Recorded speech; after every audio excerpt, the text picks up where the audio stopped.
തെരഞ്ഞെടുപ്പ് നടക്കുന്നുണ്ടെങ്കിൽ പോലും അതിൽ തന്നെ എല്ലാത്തിലും ഭരണകൂടം നിയന്ത്രണം ഏർപ്പെടുത്തി ഒരു തരത്തിൽ ഏകാധിപത്യം തന്നെയാണ് ഭാരതത്തിൽ നടക്കുന്നതെന്നാണ് ചിലരുടെ അഭിപ്രായം. അതിനെക്കുറിച്ച് താങ്കളുടെ പ്രതികരണം എന്താണ്? ഏതൊരു രാജ്യത്താണോ നീണ്ട ബ്രിട്ടീഷ് ഭരണത്തിനെതിരെ പോരാടി സ്വാതന്ത്ര്യം നേടിയത്, ഏതൊരു രാജ്യത്താണോ 94 കോടി വോട്ടർമാർ അവരുടെ ഔദ്യോഗിക വോട്ടർ കാർഡ് ഉപയോഗിച്ച് ഭരണകൂടത്തെ തിരഞ്ഞെടുക്കുന്നത്, ആ ജനതയെ ഈ ആളുകൾ ആക്ഷേപിക്കുന്നത് ഇവർ ചെയ്യുന്ന എത്ര വലിയ തെറ്റും പാപ്പരത്വവുമാണെന്ന് നിങ്ങൾ തന്നെ ആലോചിച്ചു നോക്കൂ. നിങ്ങൾ വിദേശ രാജ്യത്തെ ഒരു തെരഞ്ഞെടുപ്പ് അനലിസ്റ്റ് ആണെന്ന് കരുതി ഇന്ത്യൻ ജനതയേക്കാൾ ബുദ്ധിയുള്ളവരാണെന്ന് സ്വയം അഹങ്കരിക്കരുത്. അതും ഇന്ത്യയിലെ വോട്ടർമാരുടെ പകുതി ജനസംഖ്യ പോലും ഇല്ലാത്ത രാജ്യങ്ങളിലെ ചിലർ. ഞാൻ വിശ്വസിക്കുന്നത് ഒരു രാജ്യത്തെ ഭരണാധികാരിയും ഭരണകൂടവും ടെസ്റ്റ് ചെയ്യപ്പെടുന്നത് ആ രാജ്യത്ത് ഒരു പ്രതിസന്ധി ഉണ്ടാകുമ്പോഴാണ്.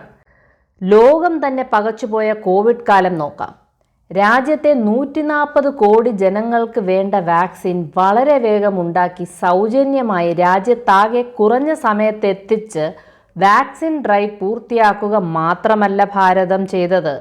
160ഓളം രാജ്യങ്ങളിൽ വാക്സിനും വേണ്ട മരുന്നും സഹായങ്ങളും എത്തിച്ചുകൂടി കൊടുത്തു.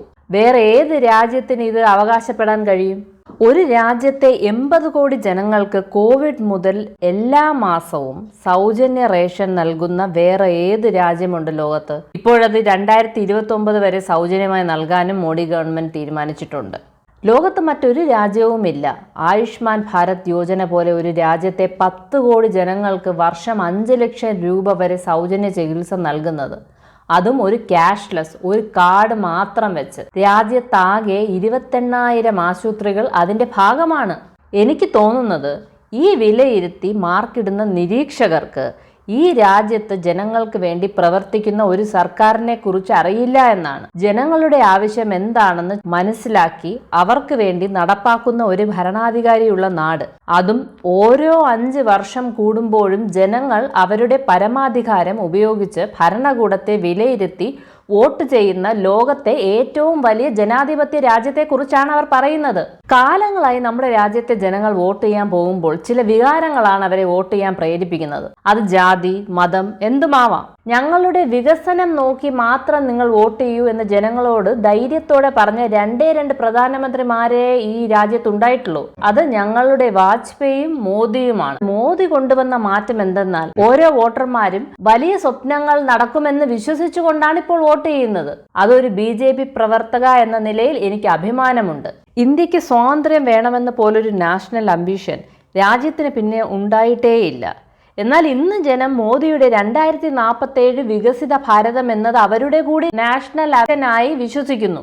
നരേന്ദ്രമോദി ഇന്ത്യയിൽ മാനുഫാക്ചറിംഗ് രംഗത്ത്, വ്യാവസായിക രംഗത്ത്, കാർഷിക രംഗത്ത്, വിദ്യാഭ്യാസ രംഗത്ത്, ആരോഗ്യ രംഗത്ത്, ഡിഫൻസ് രംഗത്ത് രാജ്യം ഒന്നാമത് എത്തണമെന്ന് ആഗ്രഹിച്ച് പ്രവർത്തിക്കുമ്പോൾ മറുവശത്ത് രാഹുൽ ഗാന്ധി എന്താണ് ശ്രമിക്കുന്നത്? മതത്തിന്റെ പേരിൽ, ജാതിയുടെ പേരിൽ ജനങ്ങളെ വിഘടിപ്പിക്കാനാണ്. മോദി ആത്മനിർഭർ ഭാരത് വഴി രാജ്യം സ്വയം പര്യാപ്തമാകാൻ ശ്രമിക്കുമ്പോൾ അതിനെപ്പോലും പരിഹസിക്കുന്ന രാഹുൽ ഗാന്ധി ശരിക്കും ചെയ്യുന്നത് രാജ്യദ്രോഹമായല്ലേ കാണാൻ കഴിയൂ. മറ്റെല്ലാം പോട്ടെ, ഐക്യരാഷ്ട്ര സംഘടനയുടെ റിപ്പോർട്ട് പറഞ്ഞത് ഇന്ന് ഭാരതത്തിൽ കേവലം 3% മാത്രമേ ദാരിദ്ര്യരേഖയ്ക്ക് താഴെയുള്ളൂ എന്നാണ്. ഇത്ര വലിയ നേട്ടത്തെയും രാഹുൽ ഗാന്ധി പരിഹസിക്കുന്നു. ജനം അതൊക്കെ മനസ്സിലാക്കുന്നുമുണ്ട്. ഇപ്പൊ നമ്മൾ മോദിയെക്കുറിച്ച് പറയുന്നു, ഞാൻ അടൽജിയെക്കുറിച്ചും പറയാം. അദ്ദേഹത്തിൻ്റെ ഭരണകാലത്ത് ബാങ്കിങ് സെക്ടർ നോക്കിയപ്പോൾ അദ്ദേഹം 99 ഭരണം ഏറ്റെടുക്കുമ്പോൾ രാജ്യത്തെ ബാങ്കിങ്ങിന്റെ കിട്ടാക്കടം 17%. 2004 അത് 7% കുറച്ചു. അപ്പോഴേക്കും അടൽജിക്ക് ഭരണം നഷ്ടമായി. UPA അധികാരത്തിൽ വന്നു. അവർ അധികാരം മോദി ഏൽപ്പിക്കുമ്പോൾ വീണ്ടും അത് 15% ഉയർന്നു. അടൽജിയുടെ ഭരണകാലത്ത് രാജ്യത്തെ കാർഷിക വളർച്ച 9%. സേവന മേഖലയിൽ വളർച്ച 7%. രാജ്യത്തെ ആകെ ആഭ്യന്തര സാമ്പത്തിക വളർച്ച 8%. വാജ്പേയി കാലത്ത് രാജ്യത്തെ പൊതുമേഖലാ ബാങ്കുകളിൽ നിന്ന് ഗവൺമെന്റ് എടുത്തത് 6 ലക്ഷം കോടിയാണെങ്കിൽ UPA കാലത്തെ 10 വർഷം കൊണ്ട് അവർ പൊതുമേഖലാ ബാങ്കുകളിൽ ലോൺ എടുത്തത് 39 ലക്ഷം കോടിയാണ്. അതിൽ തന്നെ 4 ലക്ഷം കോടി കടമെടുത്ത കാര്യം ജനങ്ങളോട് പറഞ്ഞതുപോലുമില്ല. രാജ്യത്തെ ജനങ്ങളെ കടക്കാരാക്കിയത് കോൺഗ്രസിന്റെ അഴിമതി ഭരണകാലത്താണ്. പറഞ്ഞു വന്നത് ഒരു വ്യക്തിയുടെ മാത്രമല്ല, ഒരു രാഷ്ട്രീയ പാർട്ടിയുടെ ആശയ വ്യത്യാസമാണ് നിങ്ങൾക്ക് ഇതിൽ നിന്ന് മനസ്സിലാക്കാൻ കഴിയുക. കോൺഗ്രസിന്റെ പരമ്പര തന്നെ രാജ്യത്തെ കൊള്ളയടിക്കാൻ വേണ്ടി മാത്രമാണ് ഉണ്ടായത്. മോദിയുടെ പൊളിറ്റിക്സ് അല്ല, പെർഫോമൻസ് നോക്കുക. കോൺഗ്രസിന്റെ പെർഫോമൻസും നോക്കുക. ജനം വിലയിരുത്തിയാണ് വോട്ട് ചെയ്യുന്നത്. അതിന്റെ ഉദാഹരണമാണ് കോവിഡ് കാലം. രാഹുൽ ഗാന്ധി തൊഴിലില്ലായ്മയെക്കുറിച്ച് പറയുന്നു. ഞാൻ ഒരു ഉദാഹരണം മാത്രം പറയാം. രാജ്യത്താകെ ഈടില്ലാതെ മുദ്രാ യോജന വഴി ലോൺ നൽകിയത് 30 കോടി ആളുകൾക്കാണ്. അതിൽ ബാങ്കിന്റെ കണക്ക് പ്രകാരം 8 കോടി പേര് ആദ്യമായി ഒരു സംരംഭം തുടങ്ങുന്നവരാണ്. ഈ ലോണുകളിൽ കുടിശ്ശിക ഉള്ളത് വെറും 3% താഴെ മാത്രമാണ്. അതായത് 97% പേരും ലോൺ തിരികെ അടയ്ക്കുന്നു. എന്താണ് അതിനർത്ഥം? അവരുടെ ബിസിനസ് വിജയിക്കുന്നു എന്നല്ലേ? അപ്പൊ ഞാൻ പറഞ്ഞ ഈ 30 കോടി പേര് ചെയ്യുന്ന തൊഴിലല്ലേ? അതിൽ കുറഞ്ഞത് ആദ്യമായി സംരംഭം തുടങ്ങിയ 8 കോടി പേരെങ്കിലും പുതിയതായി വരുമാനം നേടിയവരുടെ ലിസ്റ്റിൽ പെടില്ലേ? ഇതേ 30 കോടി സംരംഭങ്ങൾ ഒരാൾക്ക് കൂടി തൊഴിൽ നൽകിയെന്ന് കരുതിയാൽ അത് മാത്രം 60 കോടി പേർക്ക് വരുമാനമായില്ലേ? സ്മൃതിജി, പ്രതിപക്ഷം ചോദിക്കുന്നത് ലോകാരോഗ്യ സംഘടനയുടെ കണക്ക് പ്രകാരം തന്നെ 25 കോടി ജനങ്ങളെ ഇന്ത്യയിൽ ദാരിദ്ര്യമുക്തരാക്കിയെന്നാണ്. അങ്ങനെയെങ്കിൽ വീണ്ടും അവർക്ക് എന്തിനാണ് ഒരു സർക്കാർ സൗജന്യ റേഷൻ കൊടുക്കേണ്ടി വരുന്നത്? അത് കാപട്യമല്ലേ എന്നാണ് പ്രതിപക്ഷം ചോദിക്കുന്നത്. അതായത് രാഹുൽ ഗാന്ധി ആഗ്രഹിക്കുന്നത് രാജ്യത്തെ ജനങ്ങൾക്ക് സൗജന്യ റേഷൻ കൊടുക്കരുതെന്നാണോ? 25 കോടി ജനങ്ങൾ ദരിദ്രരുടെ ലിസ്റ്റിൽ നിന്ന് മാറിയെന്നാൽ അതിനർത്ഥം അവർ സ്വയം പര്യാപ്തരായ പണക്കാരായെന്നല്ല.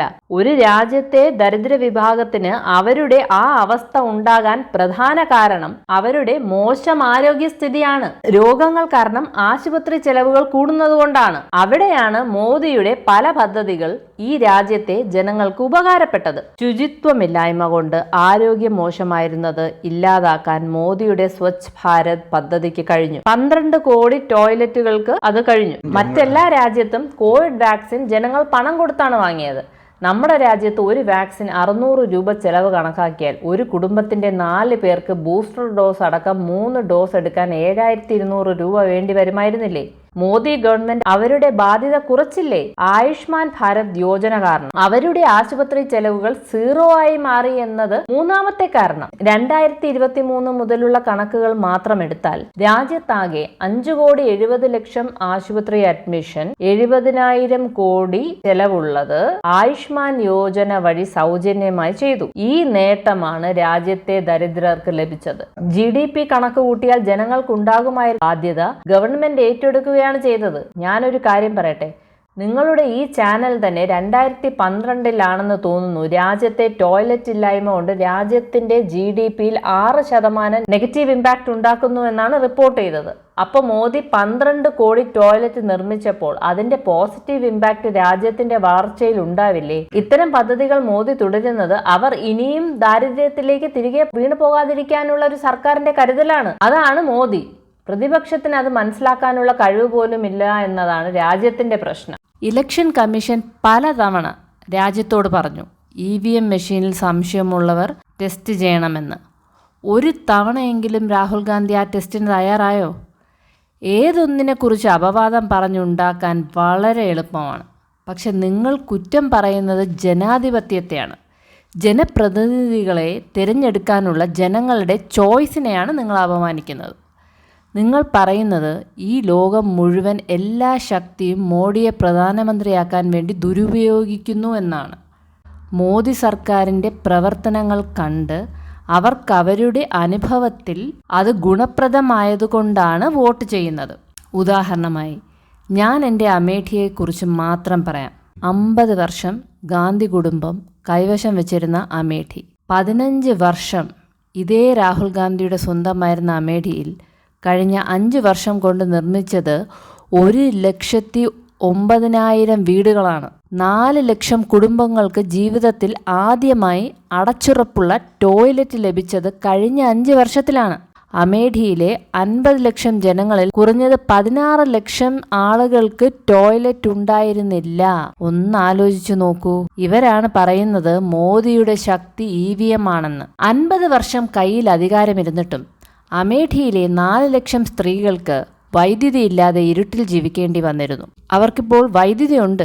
ആ സ്ത്രീകൾക്ക് ഗാന്ധി കുടുംബത്തോട് എത്ര ദേഷ്യമുണ്ടാവും? അതേ ദേഷ്യം തന്നെ എനിക്കുമുണ്ട്. രൂപികാജി, താങ്കൾ അമേഠിയിലെ ഒരു വോട്ടർ ആയിരുന്നെങ്കിൽ പ്രധാനമന്ത്രിയെ തിരഞ്ഞെടുത്ത് വിട്ടിരുന്ന ആ നാട്ടിലെ 3 ലക്ഷം കുടുംബങ്ങളിൽ കുടിക്കാൻ പൈപ്പുകളിൽ ശുദ്ധജലം ലഭിച്ചിരുന്നില്ല. അവർക്കിപ്പോൾ മോദി അത് നൽകിയെങ്കിൽ താങ്കൾക്ക് എത്ര തിരിച്ചറിവുണ്ടാവും? അതുപോലെ തന്നെയാണ് അമേഠിയിലെ ജനങ്ങൾക്കും. 50 വർഷം ഒരു കുടുംബത്തെ മാത്രം ജയിപ്പിച്ചു വിട്ട അമേഠി, പ്രധാനമന്ത്രിയുടെ മണ്ഡലമായിരുന്ന അമേഠി. അതുപോട്ടെ, കഴിഞ്ഞ 15 വർഷം രാഹുൽ ഗാന്ധി മാത്രം ജയിച്ച അമേഠി, അതിൽ തന്നെ 10 വർഷവും അവർ രാജ്യവും ഭരിച്ചിരുന്നു. അദ്ദേഹത്തിന്റെ സുഹൃത്ത് അഖിലേഷ് കൊള്ളുന്ന UPയുടെ മുഖ്യമന്ത്രിയുമായിരുന്നു. എന്നിട്ട് പോലും അമേഠി ജില്ലയിൽ സ്വന്തം കളക്ടർ ഓഫീസിന് തറക്കല്ലിട്ടതും നിർമ്മാണം പൂർത്തിയാക്കിയതും അമിത് ഷാ ആണ്. അമേഠിയിലെ ആദ്യത്തെ CT സ്കാൻ മെഷീൻ മോദി ഗവൺമെന്റാണ് ആശുപത്രികളിൽ സ്ഥാപിച്ചത്. ആദ്യത്തെ ഡയാലിസിസ് സെന്റർ മോദി ഗവൺമെന്റാണ് കൊണ്ടുവന്നത്. ആദ്യത്തെ ബ്ലഡ് ബാങ്ക്, ആദ്യത്തെ പാസ്പോർട്ട് ഓഫീസ്, ഇതൊക്കെ മോദി സർക്കാരാണ് കൊണ്ടുവന്നത്. ചിന്തിക്കൂ, ഒരു ബ്ലഡ് ബാങ്ക് പോലും സ്ഥാപിച്ചില്ല. എന്തുകൊണ്ട് ചെയ്തില്ല? അതിനവർക്ക് താല്പര്യമുണ്ടായിരുന്നില്ല. അതാണ് വസ്തുത. കാരണം ജനങ്ങൾ ഇവരുടെ കാല് പിടിച്ച് ജീവിച്ചാൽ മാത്രമേ അടിമകളെപ്പോലെ ഇവരെ എന്നും കൂടി നിർത്താൻ കഴിയൂ എന്നവർ കരുതി. അവർക്ക് ഇതൊക്കെ നടപ്പാക്കാൻ ശേഷിയുണ്ടായിരുന്നു. ഇതിനെല്ലാം പറ്റുന്ന രീതിയിൽ അവർക്ക് ഭരണവും ഉണ്ടായിരുന്നു, പദ്ധതികളും ഉണ്ടായിരുന്നു, പണവും ഉണ്ടായിരുന്നു. മനഃപൂർവ്വം രാജാവിന്റെ സിംഹാസനത്തിൽ ഇരുന്ന് ചെയ്യാതിരുന്നതാണ്. പക്ഷേ സ്മൃതിജി, താങ്കൾ വരുന്നതിന് മുമ്പ് അമേഠിയിലെ ജനങ്ങൾ രാഹുൽ ഗാന്ധിയെ തന്നെ ആയിരുന്നില്ലേ തിരഞ്ഞെടുത്തിരുന്നത്? അവരുടെ മുൻപിൽ വേറെ മാർഗമില്ലായിരുന്നു. താങ്കൾക്കറിയില്ലേ, അവിടെ ചെന്ന് മത്സരിക്കാൻ അത്ര ഈസി ആയിരുന്നില്ല. ഞാൻ 2014 മത്സരിക്കാൻ ആദ്യം ചെന്നപ്പോൾ എനിക്ക് താമസിക്കാൻ ഒരു വീട് പോലും അവിടെ ആരും തന്നില്ല. ഞാനൊരു സിമൻറ്റ് ഗോഡൗണിന് മുകളിൽ ഒരു റൂമിലാണ് താമസിച്ചത്. അത്രയ്ക്ക് ഭയമായിരുന്നു അവിടുത്തെ രാജാവിൻ്റെ പരിവാരങ്ങളെ ജനങ്ങൾക്ക്. 2014 കാലത്ത് ഒരു സമ്മേളനം നടത്താൻ ജനക്കൂട്ടമുണ്ടാക്കാൻ രാജാവിൻ്റെ ഗുണ്ടാ പരിവാരങ്ങൾ അനുവദിക്കില്ലായിരുന്നു. ഇപ്പോൾ രാജ്യത്താകെ സ്നേഹത്തിൻ്റെ കട തുറക്കാൻ നടക്കുന്ന രാജാവിൻ്റെ നാട്ടിൽ അന്ന് ഭയത്തിൻ്റെ കടകൾ മാത്രമാണ് ഉണ്ടായിരുന്നത്. എനിക്ക് മുൻപ് മത്സരിച്ച മേനകാ ഗാന്ധിയോടും ശരത് യാദവിനോടും ഒക്കെ ചോദിച്ചു നോക്കണം. ശരത് യാദവ് മരണപ്പെട്ടു. അമേഠിയുടെ തിരഞ്ഞെടുപ്പ് ചരിത്രം നിങ്ങൾ പരിശോധിക്കണം. കോൺഗ്രസിന്റെ എതിർ സ്ഥാനാർത്ഥിയായി മത്സരിച്ച നേതാക്കൾക്ക് വെടിയേറ്റ ചരിത്രമുണ്ട് അമേഠിയിൽ.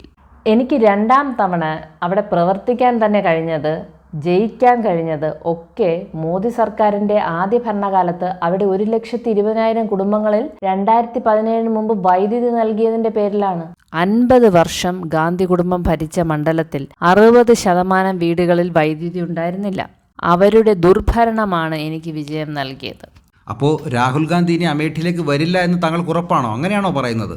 വരാൻ ഒരു സാധ്യതയുമില്ല. ഇനി വന്നാലും ഒരു ചുക്കും സംഭവിക്കാനും പോകുന്നില്ല. ഞാനിത് വെറുതെ പറയുന്നതല്ല.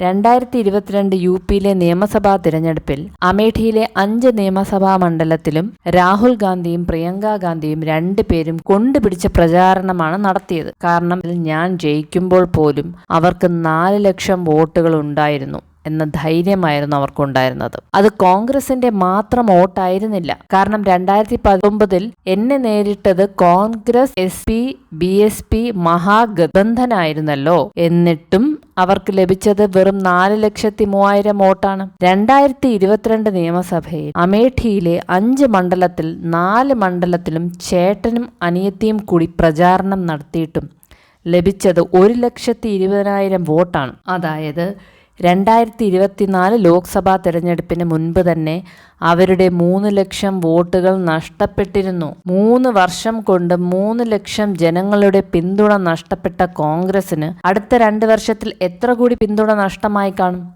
ഇപ്പോൾ ഭാരത് ജോഡോ യാത്രയുമായി അമേഠിയിൽ വന്നപ്പോൾ റാലിക്ക് ജനങ്ങൾ ആരും തന്നെ ഇല്ലായിരുന്നു എന്ന് മാത്രമല്ല, സ്വീകരിക്കാൻ കോൺഗ്രസിൻ്റെ പാർട്ടി പ്രവർത്തകർ പോലും ഉണ്ടായിരുന്നില്ല. അതായത് അമേഠിയിലെ 5-ൽ 4 നിയമസഭാ മണ്ഡലത്തിലും കോൺഗ്രസ് പാർട്ടി തന്നെ ഇല്ലാതായി കഴിഞ്ഞിരിക്കുന്നു. അത് അവിടെ സഖ്യത്തിന്റെ കാര്യത്തിൽ ഒരു കൺഫ്യൂഷൻ ഉണ്ടായിരുന്നത് കൊണ്ടാണ് എന്നാണ് രാഹുൽ ഗാന്ധി പറഞ്ഞത്. അതാണ് ഞാനും പറയുന്നത്. നേതാവ് ആശയക്കുഴപ്പത്തിലാണ്, പാർട്ടി പ്രവർത്തകരും കൺഫ്യൂഷനിലാണ്. പക്ഷെ ദൈവം സഹായിച്ച് രാജ്യത്തിന് ഒരു ആശയക്കുഴപ്പവുമില്ല, ജനങ്ങൾക്ക് ഒരു സംശയവുമില്ല.